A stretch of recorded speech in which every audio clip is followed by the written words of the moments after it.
ओम प्रणाम भगवान। आज की बोध कथा का शीर्षक है शब्द या अनुभव। और भगवान, ये जो बोध कथा है ये प्रत्येक शिष्य, साधक, जिज्ञासु अथवा खोजी के लिए अत्यंत ही महत्वपूर्ण बोध कथा है भगवान, और बहुत ही प्रीतिकर है ये बोध कथा भगवान। ये जो बोध कथा है ये एक बहुत ही प्रसिद्ध गुरु हुए हैं तिलोपा, उनके शिष्य नरोपा के विषय में है। नरोपा के अपने गुरु तिलोपा से मिलने के पहले की घटना है, उसके बुद्धत्व को उपलब्ध होने से पहले की ये घटना है भगवान। और ये बहुत ही जरूरी है प्रत्येक खोजी के लिए। सबके साथ ऐसा ही होगा, बोध कथा कहती है। तो सवाल यह नहीं है कि ऐसा नरोपा के साथ हुआ या नहीं, लेकिन इस यात्रा पर ऐसा होना अनिवार्य है, और जब तक ऐसा ना घटे बुद्धत्व या बोध संभव नहीं है। इसीलिए कि ऐतिहासिक रूप से ऐसा हुआ या नहीं, ये तो नहीं कहा जा सकता कि ऐतिहासिक रूप से ऐसा हुआ या नहीं, लेकिन मनोवैज्ञानिक रूप से ये बिल्कुल निश्चित है, एकदम सुनिश्चित है कि अब जो बात कही जा रही है मनोवैज्ञानिक रूप से ऐसा हुआ, सुनिश्चित रूप से हुआ।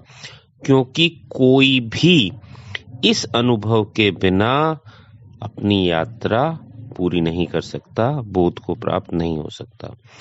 तो भगवान, बोध कथा कहती है कि नरोपा बहुत ही बड़ा विद्वान था, एक बड़ा पंडित था, और कहानियां हैं कि वह एक महान उपकुलपति था, एक बड़े विश्वविद्यालय का उपकुलपति। 10,000 उसके विद्यार्थी थे। एक दिन वह बैठा हुआ था अपने विद्यार्थियों के बीच, उसके चारों ओर हजारों शास्त्र बिखरे पड़े थे, प्राचीन, अति प्राचीन, दुर्लभ शास्त्र। और अचानक ही उसकी झपकी लग गई। थका हुआ होगा और उसे एक दृश्य दिखाई पड़ा। बोध कथा कहती है कि दृश्य दिखाई पड़ा, स्वप्न नहीं कहती इसे, क्योंकि यह कोई साधारण स्वप्न नहीं है। यह इतना अर्थपूर्ण है, यह जो उसे दृश्य दिखाई पड़ा, कि इसे स्वप्न कहना उचित ना होगा, यह तो दर्शन था। उसने एक बहुत ही कुरूप, भयंकर स्त्री देखी, चुड़ैल जैसी। नरोपा ने बहुत ही कुरूप भयंकर स्त्री देखी, चुड़ैल जैसी। उसकी कुरूपता इतनी भयंकर थी कि वह तो नींद में ही कांपने लगा। अब वह बहुत ही घबरा गया। वह भाग जाना चाहता था, लेकिन भागे कहां, जाए कहां? वह पकड़ लिया गया, मानो कि चुड़ैल द्वारा सम्मोहित हो गया हो। उस स्त्री का शरीर बिल्कुल घबराने वाला था, लेकिन उसकी जो आंखें थी वो बहुत चुंबकीय थी। तो उसने पूछा कि नरोपा, तुम क्या कर रहे हो? और नरोपा ने कहा कि मैं अध्ययन कर रहा हूं। तो स्त्री ने पूछा कि क्या अध्ययन कर रहे हो तुम? तो नरोपा ने कहा, दर्शन, धर्म, तत्व मीमांसा, भाषा, व्याकरण, तर्कशास्त्र। नरोपा ने कहा, दर्शन, धर्म, तत्व मीमांसा, भाषा, व्याकरण, तर्कशास्त्र, इसका अध्ययन कर रहा हूं। तो उस स्त्री ने फिर पूछा, क्या तुम समझते हो इन्हें? स्त्री ने फिर पूछा कि क्या तुम समझते हो इन्हें? नरोपा ने कहा, बिल्कुल, हां, मैं समझता हूं इन्हें। तो स्त्री ने फिर पूछा, तुम शब्दों को समझते हो या कि अनुभव को? स्त्री ने फिर पूछा, तुम शब्दों को समझते हो या के अनुभव को?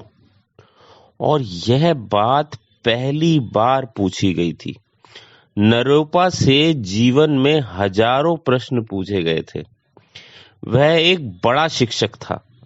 हजारों विद्यार्थी सदा ही पूछते रहे थे, जिज्ञासा करते रहे थे, लेकिन किसी ने ये नहीं पूछा था, तुम शब्दों को समझते हो या के अनुभव को?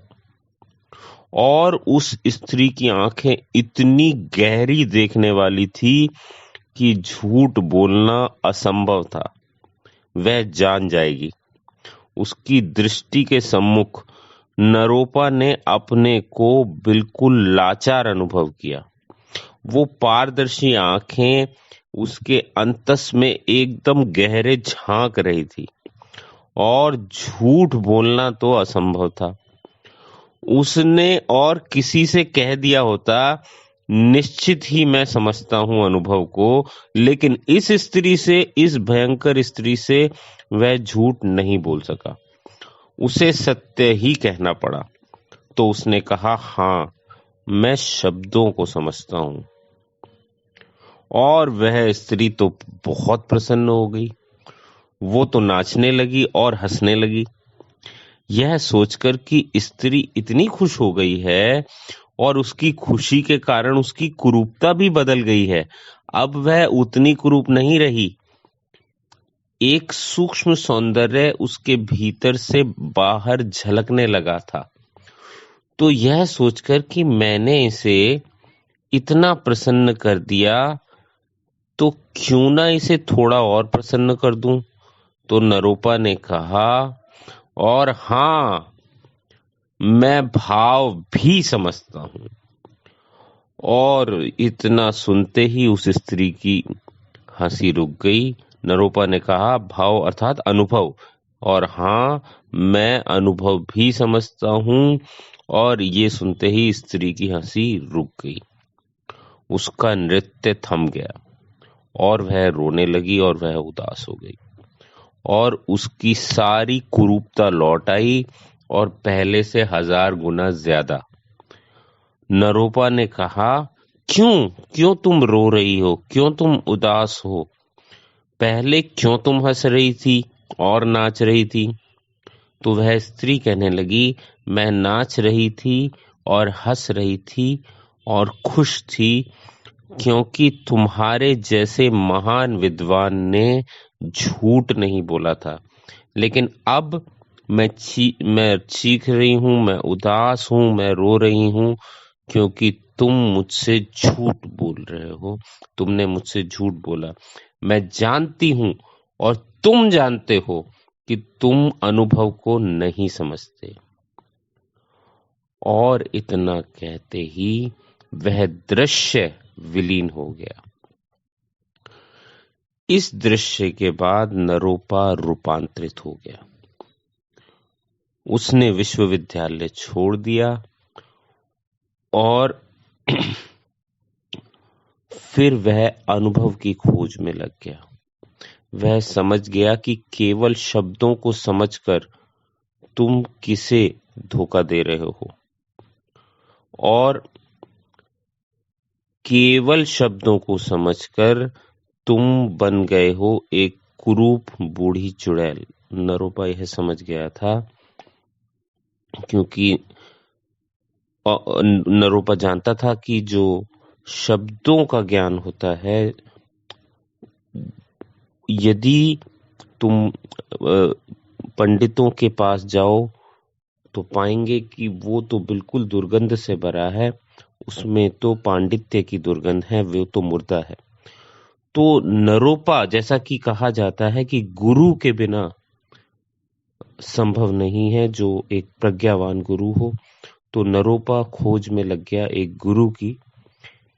और एक प्रज्ञावान व्यक्ति के पास, एक बोधपूर्ण व्यक्ति के पास उसकी एक अपनी ताजगी होती है, एक सुवासित जीवन होता है कि जो कि नितांत अलग होता है पंडित से, ज्ञान के भरे व्यक्ति से। जो अनुभव को समझता है वह सुंदर हो जाता है, जो केवल शब्द को ही समझता है वह तो कुरूप हो जाता है। तो बोध कथा कहती है वह जो स्त्री थी वह कोई बाहर की नहीं थी, वह तो नरोपा के ही भीतर का एक प्रक्षेपण थी। वह नरोपा का ही एक हिस्सा थी जो ज्ञान के द्वारा कुरूप हो गया था, जो केवल शाब्दिक ज्ञान के द्वारा मैं कहूंगा कि कुरूप हो गया था। मात्र इतनी समझ के मैं अनुभव को नहीं समझता और सारी कुरूपता एक सुंदरता में बदल जाने वाली थी। तो नरोपा तलाश में निकल पड़ा जीवंत सद्गुरु के, क्योंकि उसे पता था अब शब्द काम नहीं देंगे, अब जरूरत है किसी जीवंत सद्गुरु की। और फिर लंबी यात्राओं के पास उसे अपने गुरु तिलोपा जी मिले। तिलोपा को भी उस व्यक्ति की तलाश थी, क्योंकि जब तुम्हारे पास कुछ होता है या गुरु के पास कुछ होता है तो वो उसे बांटना चाहते हैं। जो उनके गुरु थे तिलोपा, वो ज्ञान को उपलब्ध हो गए थे, उनका साक्षात्कार हुआ था सत्य से, और वे उस व्यक्ति की खोज में थे जो लेने को तैयार हो। क्योंकि सत्य के अनुभव को, बोध कथा कहती है कि सत्य के अनुभव को गुरु उन पर नहीं थोप सकते जो कुछ समझेंगे ही नहीं। एक संवेदनशील हृदय की, एक ग्राही हृदय की जरूरत होती है। शिष्य को ग्राही जैसा होना चाहिए, होना होता है, क्योंकि गुरु को उड़ेलना है और शिष्य को उसे स्वीकार करना है। तो फिर गुरु और शिष्य का मिलन हुआ, वे दोनों मिले और तिलोपा ने कहा कि नरोपा, अब मैं वो सब कहूंगा जिसे कहने की मैं प्रतीक्षा करता रहा हूं। मैं तुम्हें सब कुछ कहूंगा नरोपा, तुम आ गए हो, अब मैं स्वयं को निर्भर कर सकता हूं। और इस तरह नरोपा की अनुभव की यात्रा अपने गुरु के साथ शुरू हुई। और ये बहुत ही अद्भुत बोध कथा है। भगवान इस तरीके से शिष्य का गुरु से मिलन हुआ अपनी अनुभव की यात्रा के लिए, और बहुत ही सुंदर इशारे इस बोध कथा में छुपे हुए हैं भगवान। आज इतना ही। बहुत बहुत धन्यवाद भगवान।